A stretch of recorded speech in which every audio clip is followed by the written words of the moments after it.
Hello friends, welcome to my YouTube channel Ritu study points. So friends, आज का जो हमारा टॉपिक है वो है लेंस सूत्र या लेंस फॉर्मूला।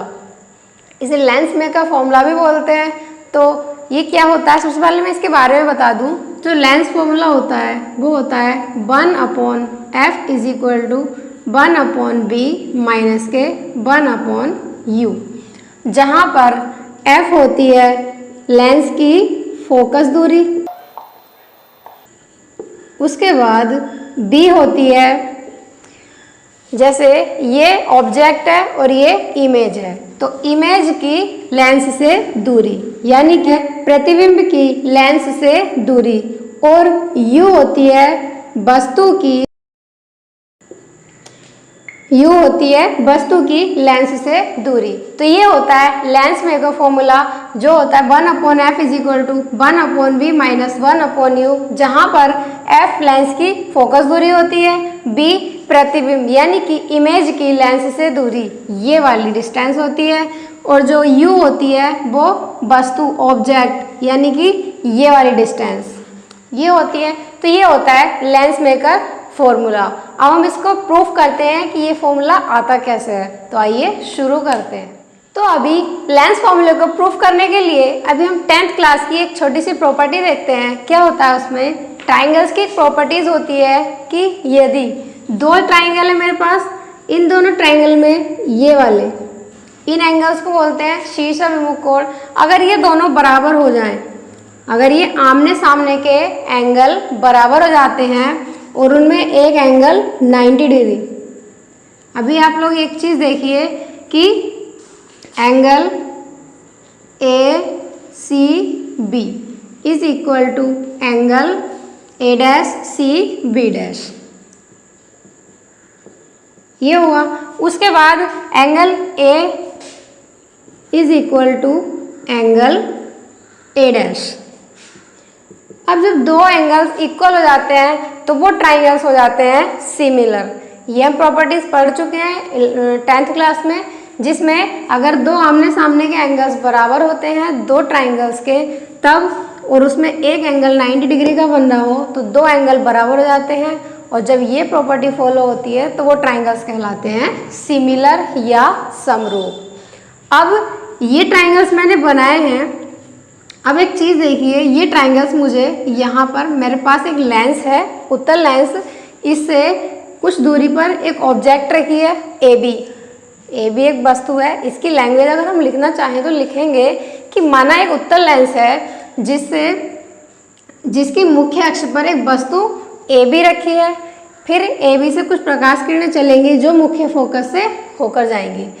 जो दूसरी प्रकाश किरण निकलेगी वो C से जाएगी, और C से जाने वाली प्रकाश किरण हमेशा सीधी निकल जाती है। इसीलिए जहाँ पर ये दोनों रेज एक दूसरे को कट करेंगी, यहाँ पर काटा, वहीं पर हम यहाँ से परपेंडिकुलर खींच देंगे और यही क्या हो जाएगा, इमेज हो जाएगा या प्रतिबिंब जिसे हम बोलते हैं वो बन जाएगा। अभी आप लोग एक चीज़ देखिए, जो ACB है वो मुझे यहाँ दिख रहा है, ACB, ठीक है। उसके बाद जो A'B'C वो मेरे को यहाँ दिख रहा है, A'B'C। ये चीज़ क्लियर हो गई। अभी मैंने प्रूफ किया कि ये दोनों ट्राइंगल्स क्या है, सिमिलर हैं, इसलिए हम लिख सकते हैं कि ट्राइंगल ABC समरूप है ट्राइंगल A'B'C के। और जब दो ट्राइंगल्स सिमिलर होते हैं तो उनकी जो साइड्स होती हैं उनकी साइड का रेशियो होता है इक्वल। जैसे अगर मैं लिखना चाहूँ तो यहाँ से लिखेंगे हम AB अपॉन, अब ये AB इसकी साइड ले ली, अब इस वाले ट्राइंगल की साइड लेंगे तो A'B', तो AB upon A'B' is equal to हो जाएगा AC अपॉन A'C। इसको लिखेंगे AC अपॉन A'C। इतनी चीज़ क्लियर हो गई। ये दोनों ट्राइंगल सिमिलर थे, जब सिमिलर होंगे तो इनकी साइड का जो रेशियो होगा वो इक्वल होगा। अभी ये इक्वेशन फर्स्ट हो गई। अब देखेंगे यहाँ पर मुझे एक चीज़ और दिख रही है, एक ट्राइंगल और दिख रहा है। एक ट्राइंगल है इस तरह से, अब इसकी नेमिंग करते हैं C D F A dash और B डैश, ये दिख रहा है मेरे को। तो अब लेंगे यहाँ पर ट्राइंगल ये वाला D C F तथा triangle A dash B dash F में, A dash B dash F में। अभी हमने पढ़ा था सेम कंडीशन बन रही है, ये दोनों एंगल इक्वल होंगे, ये एंगल 90 डिग्री के होंगे, तो ये एंगल हो जाएंगे सिमिलर और इनकी साइड का जो रेशियो आएगा वो आ जाएगा CD upon A dash B dash. उसके बाद ये वाला रेशियो ले लेंगे तो CF upon F A dash. जरूरी नहीं है जो मैंने लिया है वही लेना है, कोई सी भी दो साइड का रेशियो हम ले सकते हैं, लेकिन यहाँ पर मुझे इमेज ऑब्जेक्ट को यूज़ करना है, इसीलिए मैंने इमेज और ऑब्जेक्ट के अकॉर्डिंग ही इसका रेशियो लिया है। अभी एक चीज़ देखने को मिल रही है कि जो AB होगी, यानी जो ऑब्जेक्ट की लंबाई है वो CD के इक्वल होनी है, AB इक्वल टू CD। तो AB is equals to CD। मैंने देखा जो AB है वो CD के इक्वल है, तो अब जो लिखेंगे हम, ये जैसे मेरे पास इक्वेशन हो गई सेकंड, तो अब मैं इस CD की जगह पर AB रख दूँ तो कोई प्रॉब्लम नहीं है। तो इस CD की जगह पर हम AB रखेंगे, यहाँ पर लिखेंगे AB, यहाँ लिख देंगे फ्रॉम इक्वेशन 2, तो ये हो जाएगा AB upon A dash B dash is equal to CF upon F A dash, और इसको लेट कर लेंगे हम इक्वेशन नंबर 3। अभी ये इक्वेशन नंबर 3 मिल गई मुझे। अब मुझे एक चीज़ दिख रही है कि इक्वेशन 1 में ये वाली यानी LHS और इक्वेशन 3 में LHS दोनों इक्वल हैं, इसीलिए अगर मैं इन दोनों को कंपेयर करूं तो जो इक्वल वाला पार्ट होता है वो कट जाता है और जो अनइक्वल वाला पार्ट होता है वो आ जाता है। तो यहाँ पर हम लिखेंगे कि इक्वेशन 1 एंड इक्वेशन 3 की तुलना करने पर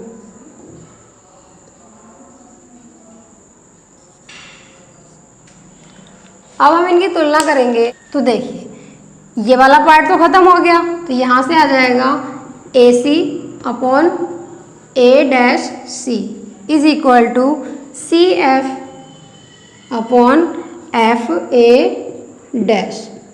और AC कौन सी है, यहाँ से यहाँ तक की डिस्टेंस, जिसकी वैल्यू मुझे सीधे सीधे पता है कि AC इज इक्वल टू हम क्या रख सकते हैं U, तो यहाँ पर लिख लेते हैं चूँकि AC is equal to U और U हमेशा माइनस में होता है। उसके बाद बात आती है A डैश C।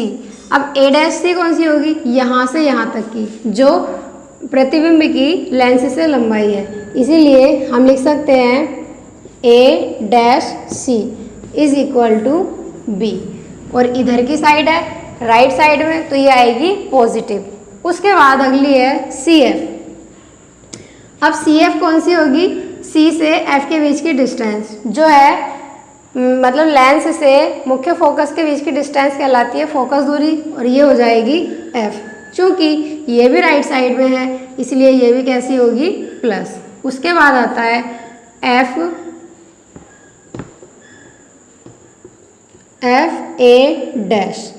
अभी आप लोग एक चीज़ देखिए, F यानी यहाँ से यहाँ तक की। अब मुझे ये पूरी डिस्टेंस पता है और ये पता है, मुझे तो ये बीच वाली चाहिए ना, तो बीच वाले निकालने के लिए क्या करेंगे हम, अगर इस B में से इस F को अगर माइनस कर दें तो मेरे पास ये वाली डिस्टेंस बच जाएगी F A डैश। अब मुझे चारों वैल्यूज़ मिल चुकी हैं, अब वो चारों वैल्यूज़ यहाँ पर रख देते हैं, तो ये हो जाएगा AC की जगह पर माइनस के U upon A dash C की जगह पर हो जाएगा B is equals to CF की जगह पर F और F A डैश की जगह पर B माइनस के F। अब कर देते हैं इनकी क्रॉस मल्टीप्लाई, तो क्रॉस मल्टीप्लाई करेंगे तो ये हो जाएगा माइनस के U ब्रैकेट में B माइनस के F is equal to B F। अब इस u के हम अंदर मल्टीप्लाई कर देते हैं, तो ये हो जाएगा ub माइनस और minus plus uf is equals to bf। अभी हम लोग क्या करेंगे, इसमें ubf से डिवाइड कर देंगे, तो यहाँ पर लिखेंगे ubf से भाग करने पर, तो डिवाइड करते हैं, तो ये हो जाएगा माइनस के ub upon ubf plus uf upon ubf is equals to bf upon ubf। अभी यहाँ इस ub से ये ub कैंसिल हो गया, u से u और f से f कैंसिल, और यहाँ पर bf से bf कैंसिल। अब यहाँ पर क्या बचा मेरे पास, यहाँ से मेरे पास क्या बचा, नीचे सिर्फ f, तो लिख लेंगे माइनस के 1 upon f is equals to, यहाँ से बच जाएगा प्लस, यहाँ से बचेगा 1 अपॉन b, उसके बाद आगे बच जाएगा, यहाँ bf से bf कटा था तो 1 अपॉन u। अब लेंस में का फॉर्मूला होता है 1 upon f is equals to, तो अभी हम लोग क्या करेंगे, इस f को इधर भेज देते हैं और इस u को इधर, तो इसको करेंगे तो ये हो जाएगा 1 upon f is equals to 1 upon b minus के 1 अपॉन u, और यही होता है हमारे पास lens maker formula. I hope आपको ये पसंद आया होगा। लेंस से रिलेटेड सारी वीडियो आपको प्रकाश के अपवर्तन की प्लेलिस्ट में मिल जाएंगी, जितने वीडियो आपको वहाँ देख सकते हैं सारी डिटेल्स आपको मिलेगी। इसको एक बार फिर से रिवाइज कर लेते हैं। क्या होगा कि हम ट्राइंगल्स की प्रॉपर्टी पढ़ते हैं कि अगर दो एंगल आमने सामने के बराबर होते हैं और एक एंगल 90 डिग्री का होता है तो वो ट्राइंगल्स हो जाते हैं सिमिलर, और सिमिलर ट्राइंगल होने पर उनकी साइड का जो रेशियो होता है वो हो जाता है इक्वल। इसीलिए हमने पहले ए बी सी और ए डैश बी डैश सी इन दोनों का रेशियो इक्वल कर दिया। उसके बाद में दूसरा ट्राइंगल ले लिया सी डी एफ और ए डैश बी डैश एफ, ये दोनों भी सिमिलर थे, इसीलिए इनकी साइड का रेशियो भी इक्वल कर दिया। अभी हम लोग देख रहे हैं कि जो ए बी है वो सी डी के इक्वल है, इसीलिए यहाँ पर सी डी की जगह पर मैंने वैल्यू डाल दी ए बी। अब ये A B upon A dash B dash, A B upon A dash B dash. अब जब ये दोनों बराबर हैं तो हम इनको इक्वेट कर देंगे या इनकी तुलना कर देंगे। अब तुलना करने में जो इक्वल वाला पार्ट होता है, यानी कि जैसे इसमें ये वाला और इसमें ये वाला, ये पार्ट खत्म हो जाएंगे। अब जो बचेगा उसको हम इक्वल करके लिख सकते हैं। अब ये सारी वैल्यूज हमने देखी कि जो AC है वो है वस्तु की लेंस से दूरी u, उसके बाद जो A डैश C है वो प्रतिबिंब की लेंस से दूरी b, जो CF है वो फोकस दूरी, और जो FA डैश है वो हमने यहाँ से निकाल ली। सारी वैल्यूज यहाँ पर पुट कर दी। उसके बाद कर दी इनकी क्रॉस मल्टीप्लाई। क्रॉस मल्टीप्लाई करने पर मेरे पास ये फॉर्म बनी, फिर मैंने इस u की मल्टीप्लाई अंदर दोनों में कर दी। उसके बाद लास्ट स्टेप इसका होता है UBF से डिवाइड करना। तो UBF से इसको हम डिवाइड कर देंगे, तो जो चीज़ें कट जाएंगी उनको काट देंगे, जो बचा हमने ये लिख लिया। अभी मेरे को दिख रहा है ये फॉर्मूला तो आ गया, लेकिन इसकी फॉर्म बनाना जरूरी है, इसलिए मैंने फॉर्म बनाने के लिए इसको इधर उधर करके 1 upon F is equals to 1 upon U आ गया। तो आई होप आपको मेरी वीडियो पसंद आई होगी। अगर मेरी वीडियो पसंद आई हो तो प्लीज़ इसको लाइक कर दें और ज़्यादा से ज़्यादा शेयर कर दें और मेरे चैनल को सब्सक्राइब कर दें। Thank you.